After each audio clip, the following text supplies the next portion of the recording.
Bonjour, bienvenue à toi aujourd'hui. Ça me fait vraiment plaisir de recommencer cette semaine avec toi après 2 semaines de congé. J'ai eu 2 semaines de ressourcement, 2 semaines merveilleuses, je dois te le dire, où j'ai pu prier à mon goût, j'ai pu rencontrer le Seigneur, comme un voyage avec l'époux, retrouver nos amours, être heureuse ensemble en famille. On était 4 petites sœurs ensemble. J'ai vraiment pris le temps de me reposer. J'ai pas travaillé pendant mon ressourcement. On jouait le soir ensemble après avoir prié ensemble communautairement, on prenait le temps de jouer aux cartes, de jouer au toc, d'autres jeux, mais simplement pour s'amuser ensemble, faire un peu de natation. Ça a été un temps béni par le Seigneur. Et voilà que je reviens. J'aimerais tellement te partager tout ce que j'ai découvert de la part de Dieu, mais ça va venir au fil des jours. Aujourd'hui, on a tout un retour avec l'évangile de ce jour. J'aurais envie de te poser une question en partant. Dis-moi, dans les derniers 24 heures, parce qu'il y en a qui prennent le message dès 5 heures, 6 heures le matin, alors il faut que je tourne ma question de bord. Depuis 24 heures, qui n'a pas jugé un frère, une sœur? Qui n'a pas porté un jugement sur l'autre? Est-ce que je vois des mains levées? Bon, alors cet évangile est vraiment pour nous. Jésus dit, ne jugez pas pour ne pas être jugés. De la manière dont vous jugez, vous serez jugés. De la mesure que vous mesurez, on vous mesurera. Bon, ça c'est un langage de comparaison. Mais qu'est-ce que le Seigneur peut bien vouloir nous dire à travers ça? Est-ce que Jésus, lui, il a jugé les gens? Oui, il les a jugés dignes de plus grand que ce qu'ils étaient ou ce qu'ils faisaient. Ça, c'est important. Il a regardé la Samaritaine et il l'a jugée digne d'entendre parler pour la première fois de l'adoration. Il a rencontré Pierre après son reniement. Il l'a jugé digne encore d'être le chef de l'Église. Il a rencontré le bon larron à la croix. Il a jugé digne d'être le premier à entrer dans le royaume des cieux après lui.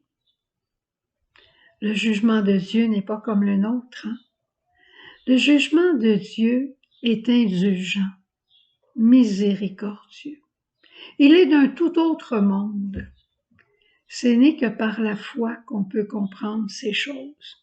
Nous, on est très indulgents pour soi-même parce qu'on est des êtres blessés.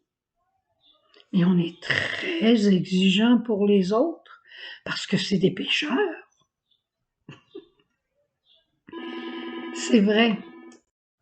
C'est vrai qu'on est comme ça. C'est vrai que l'homme est à la fois un être blessé et un être pécheur.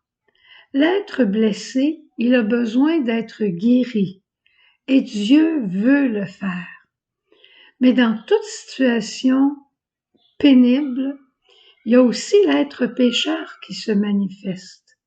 Et cet être pécheur se doit d'être converti, se doit de se convertir et de faire des efforts pour changer. Dieu va faire sa part avec la guérison, mais moi j'ai ma part aussi à faire avec la conversion. On a ri de moi, on m'a ridiculisé parce que j'étais trop grosse, parce que j'étais trop lente, parce que j'étais trop vite, parce que j'étais trop prompt, parce que je me fâchais pour rien. D'être rapide ou d'être lent, au départ, on n'y peut rien. On a peut-être besoin de guérison parce que notre mère, qui était malade, nous disait « Va pas si vite, va pas si vite, énerve pas ton père, il se repose. » Mais d'un autre côté, on peut s'ajuster aussi à la vitesse d'un autre. Et j'entends encore Sœur Jeanne qui disait un jour à un petit frère « Sais-tu qu'il y a 2 vitesses dans le monde? Il y a la tienne, puis il y a celle du monde normal. Essaye de prendre un peu la vitesse du monde normal. Essaye d'aller un petit peu plus vite. Quand Jésus a rencontré ces personnes dont je t'ai parlé, la Samaritaine, elle était blessée, mais elle avait une conversion sévère.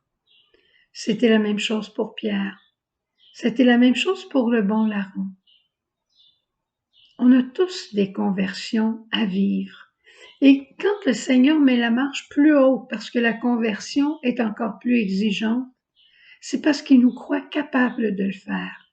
Il nous croit capables de le faire parce qu'il veut nous aider à le faire. Il vient pas pour nous écraser, il vient pour nous élever. C'est magnifique. C'est la foi qui nous dit tout ça. Alors, laissons notre foi aujourd'hui nous dire aussi, dans la charité, soyons très, très, très indulgents pour les autres et très, très exigeants pour soi-même. Très indulgents pour les autres, ça doit pas être une bonne journée, il doit s'être trompé, peut-être qu'il a oublié de prier puis de demander la grâce de douceur. Soyons très indulgents pour les autres, mais on pourrait être un petit peu plus exigeant pour soi-même. Qu'est-ce que tu en penses? Il y a un dicton qui dit « On juge pas », ça donne bien parce que je suis à la bibliothèque, « On ne juge pas un livre par son couvert ». Il faut avoir marché dans les souliers d'une personne pour comprendre un peu ce qu'elle vit. Alors prenons le temps de nous écouter les uns les autres. Prenons le temps d'essayer de nous comprendre et je suis certaine qu'on va avoir une très belle journée. Et les autres autour de nous vont avoir encore une plus belle journée. On ne juge plus. Peut-être ça va nous arriver, mais on se reprend tout de suite. Alors, on ne juge plus. Au revoir. Bonne journée. À demain. Jésus, va de vie.